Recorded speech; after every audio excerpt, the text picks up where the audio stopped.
fenandi ne jagge ɗon nde o lutti là-bas grenade ɗum jana yamen te ndene hande ko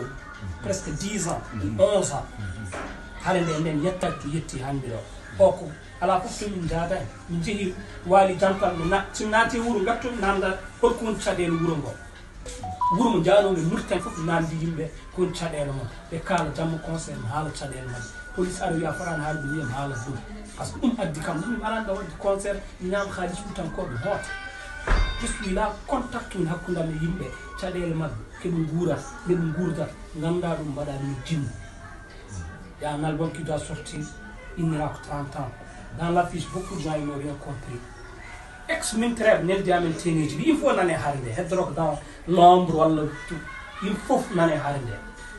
teni Ousmane ɓorni ummit murten hay militaire goto natti ɓornaɗe ɗum par ce que teni o natti wadde pourquoi teni o natti wadde par ce que waɗoɓe terrorisme hande là-bas association nan ɗo banlieusard association nan ɗo banlieusard nan ɗo association BPN nan ɗo Amadou Tall nan ɗo yimɓe wadɓe nan ɗo tous les gens vont se réunir on va dire que notre quartier on veut min jiiɗi pammina amen ko mbaɗɗa ɗo so yimɓe jiyani mbaɗa campagne de diabolisation ko mandat makko so gasi o tottaki mandat goɗɗo sen mbaɗi ɗum Médine Air na mbaɗ ɗum Médine 3 na mbaɗ ɗum waɗɓe mbaɗ ɗum par ce que ɗum ɗo c'est catastrophe neɗɗo wawa wayrude leegal mum 10 ans hay daral hay poto courant ɓeydaki leegal ma elle ko animaux ji ndi ko koɗɗo bon jebtima koye mona koɗɗo 6e foof yeeɓima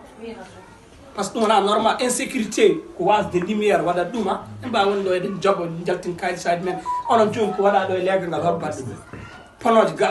ponoje mbaɗaɗe leegal wona onon ɓen onon pina tous les jours oɗon pitta leegal on pitta jumaji wona association ji mbaɗat ɗum situation to woni mairie waɗi subvention waɗi haalis pour jeunesse association de reconnaissance ɓe jaltin kalis o dokɗum association ji liggo laabi ɗi yo pewn ɗum e pewn laabi ɗi eɓe jogui budget 6e jeeya koye mairie ɓurɗo hewde budget e nder Mauritanie par ce que on est peuplé